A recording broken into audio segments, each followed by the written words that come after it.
Hi guys, ನಾನಿವಾಗ ಬೆಂಗಳೂರಿಂದ ಊರಿಗೆ ಹೊರಟಿದ್ದೀನಿ. ನಾಗವಾಡ ಸಿಗ್ನಲಿಂದ ಬೈಕ್ ಕೀ ಎತ್ಕೊಂಡು ಹೆಲ್ಮೆಟ್ ಎತ್ಕೊಂಡು ಇನ್ನು ಚಪ್ಪಲಿ ಹಾಕೊಂಡು ಹೊರಗಡೆ ಬಂದೆ. ರೂಮಿಂದ ಹೊರಗಡೆ, ನಮ್ಮ ರೂಮಿಂದ ಹೊರಗಡೆ ವ್ಯೂ ಈ ಥರ ಇರುತ್ತೆ. ಕೆಳಗಡೆ ಬಂದು ಪಾರ್ಕಿಂಗಿಂದ ಬೈಕ್ ಎತ್ಕೊಂಡು ಹೊರಡ್ತಾ ಇದ್ದೀನಿ. ಇನ್ನು ಗಾಡಿ ಸ್ಟಾರ್ಟ್ ಮಾಡಿಬಿಟ್ಟು ಇನ್ನು ಸೀದಾ ಗೊರಗುಂಟೆಪಾಳ್ಯ ಹತ್ರ ಬಂದುಬಿಟ್ಟೆ. ಗೊರಗುಂಟೆಪಾಳ್ಯ ಅಂತೂ ಫುಲ್ಲು ಟ್ರಾಫಿಕ್ಕು. ಈ ಟ್ರಾಫಿಕ್ ಏನಾದರೂ ಬಿಟ್ಟು ಅಂದರೆ ನಾವು ಇನ್ನು ಊರು ಮುಟ್ಟಿದ್ವಿ ಅಂತ ಅಲ್ಲಿ ಲೆಕ್ಕ. ಅಷ್ಟು ಟ್ರಾಫಿಕ್ ಇರುತ್ತೆ ಇಲ್ಲಿ. ಈ ಗೊರಗುಂಟೆಪಾಳ್ಯ ಸಿಗ್ನಲಲ್ಲಿ ಆಂಬುಲೆನ್ಸಲ್ಲಿ ಎಷ್ಟು ಜನ ಪ್ರಾಣ ಬಿಟ್ಟಿರ್ತಾರೇನೋ, ಅಷ್ಟು ಟ್ರಾಫಿಕ್ ಇರುತ್ತೆ ಇಲ್ಲಿ. ನಿಮಗೂ ಇದೇ ರೀತಿ ಗೊರಗುಂಟೆಪಾಳ್ಯ ಸಿಗ್ನಲಲ್ಲಿ ಎಕ್ಸ್ಪೀರಿಯೆನ್ಸ್ ಆಗಿದ್ದರೆ ಕಮೆಂಟ್ ಮಾಡಿ ಕೆಳಗಡೆ. ಇನ್ನು ಸಿಗ್ನಲ್ ದಾಟಿ ಫ್ಲೈಓವರ್ ಇರುತ್ತದೆ. ಇನ್ನು 1.5 ಅವರಲ್ಲಿ ನಾನು ಊರಲ್ಲಿ ಇರ್ತೀನಿ. ಇನ್ನು ಊರಿಗಂತೂ ರೀಚ್ ಆದೆ ನಾನು ಬಂದಿಲ್ಲಿ. ನಮ್ಮೂರು ಬಂದು ಪಿಸಿಗಿರಿ ಅಂತ, ಆಂಧ್ರ ಪ್ರದೇಶ್ ಮಡಕ್ಸಿರ ತಾಲೂಕು, ಗುಡಿಬಂಡೆ ಮಂಡಲ. ಆ್ಯಕ್ಚುಲಿ ನಮ್ಮದು ಆಂಧ್ರ ಆಗಿದ್ರು ನಮ್ಮೂರಲ್ಲೆಲ್ಲ ಕನ್ನಡನೇ ಮಾತಾಡ್ತಾರೆ.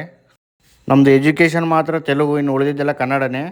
ಫೈನಲಿ ನಾನು ನಮ್ಮ ಮನೆಗೆ ಬಂದೆ. ನಮ್ಮ ಅಮ್ಮವರೆಲ್ಲ ಏನೋ ಮಾಡ್ತಾ ಇದ್ದಾರೆ, ಬಂದು ನೋಡೋಣ. ನಮ್ಮ ಅಮ್ಮ ನಾಳೆ ಇಸ್ಕಾಂಬ್ರ ಮಾಡೋಣ ಅಂತ ಅವರೇ ಕೈ ಸುಲಿತಾ ಇದೆ. ಆ್ಯಕ್ಚುಲಿ ನಾನು ಬರ್ತಿದ್ದೀನಿ ಅಂತ ಇದು ಮಾಡ್ತಿದ್ದಾರೆ, ನನಗೆ ತುಂಬ ಇಷ್ಟ ಇದೆ. ನಿಮಗೆ ಈ ವಿಡಿಯೋ ಇಷ್ಟ ಆಗಿದ್ರೆ ಲೈಕ್ ಮಾಡಿ, ಶೇರ್ ಮಾಡಿ, ಸಬ್ಸ್ಕ್ರೈಬ್ ಮಾಡ್ಕೊಳ್ಳಿ, ಬೆಲ್ ಸಿಂಬಲ್ ಪ್ರೆಸ್ ಮಾಡಿ.